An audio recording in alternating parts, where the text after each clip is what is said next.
विधायक साहब, आप आरोप लगा रहे हैं कि रोहिंग्या को बसाया जा रहा है बीजेपी, जबकि ये चुनाव से पहले भी एक गर्म मुद्दा था। हाँ, हम तो पूछ रहे हैं ना अब कि आप इसी के नाम पे चुनाव लड़े कि हम रोहिंग्याओं को निकालेंगे, उनको यहाँ से भगाएंगे। अब तो एडमिशन दे रहे हैं आप, हम तो वैध नागरिकता एक तरह से दे रहे हैं, क्यों नहीं कर रहे हो कार्रवाई? तो इसका मतलब है कि भारतीय जनता पार्टी दिल्ली की जनता को झूठ बोल करके सत्ता में आ गए, रोहिंग्या का संरक्षण देते हैं ताकि चुनाव में अगला मुद्दा भी बना रहे। आपके पास डेटा भी है कि खजूरी स्कूल में दाखिला दिया गया। हाँ बिल्कुल, हमने कहा कि 19 बच्चों का 2 अलग अलग स्कूल में, एक एसकेबी खजूरी खास में और सर्वोदय बाल विद्यालय खजूरी खास में 19 बच्चों को एडमिशन दिया, एक में 10 में, एक में 9 को। तो आप जो कहते मैं ढूंढ रहा हूँ तो मिल गया, करो ना कार्रवाई। तो आप चाहते हैं कि हटाया जाए रोहिंग्या को? भाई ये इनका मुद्दा था ना, बिल्कुल था। अब भारतीय जनता पार्टी कहे नहीं हटाएंगे हम, पर इसी मुद्दे पे चुनाव लड़के आए हो ना आप, तो आप सजेशन क्यों दे रहे हो फिर? भाई गृह मंत्री कह के गए थे, प्रधानमंत्री ने जो कहा वो पूरा नहीं हुआ, गृह मंत्री ने कहा वो पूरा नहीं हुआ, कैसे भरोसा करेगा भाई?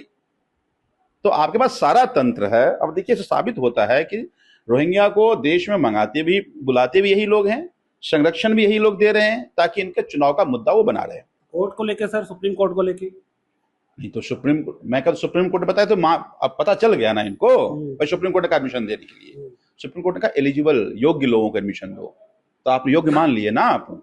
तो हम यही तो कह रहे हैं कि आप संरक्षण दे रहे हैं ताकि आगे आपकी राजनीति चलती रहे। बहुत बहुत शुक्रिया। दैनिक सवेरा के लिए अमन, दिल्ली से। विधायक साहब, आप आरोप लगा रहे हैं कि रोहिंग्या को बसाया जा रहा है बीजेपी, जबकि ये चुनाव से पहले भी एक गर्म मुद्दा था। हाँ, हम तो पूछ रहे हैं ना अब कि आप इसी के नाम पे चुनाव लड़े कि हम रोहिंग्याओं को निकालेंगे, उनको यहाँ से भगाएंगे। अब तो एडमिशन दे रहे हैं आप, हम तो वैध नागरिकता एक तरह से दे रहे हैं, क्यों नहीं कर रहे हो कार्रवाई? तो इसका मतलब है कि भारतीय जनता पार्टी दिल्ली की जनता को झूठ बोल करके सत्ता में आ गए, रोहिंग्या का संरक्षण देते हैं ताकि चुनाव में अगला मुद्दा भी बना रहे। आपके पास डेटा भी है कि खजूरी स्कूल में दाखिला दिया गया।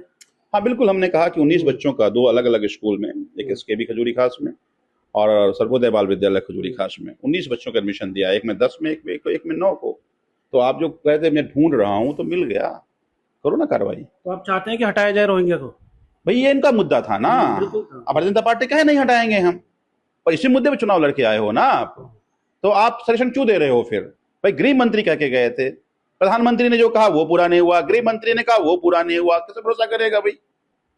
तो आपके पास सारा तंत्र है। अब देखिए, इससे साबित होता है कि रोहिंग्या को देश में मंगाते भी बुलाते भी यही लोग हैं, संरक्षण भी यही लोग दे रहे हैं ताकि इनके चुनाव का मुद्दा वो बना रहे हैं। कोर्ट को लेकर सर, सुप्रीम कोर्ट को लेकर नहीं तो मैं कल सुप्रीम कोर्ट बताया तो अब पता चल गया ना इनको, भाई सुप्रीम कोर्ट का एडमिशन देने के लिए सुप्रीम कोर्ट का एलिजिबल योग्य लोगों को एडमिशन दो, तो आप योग्य मान लिए ना आप।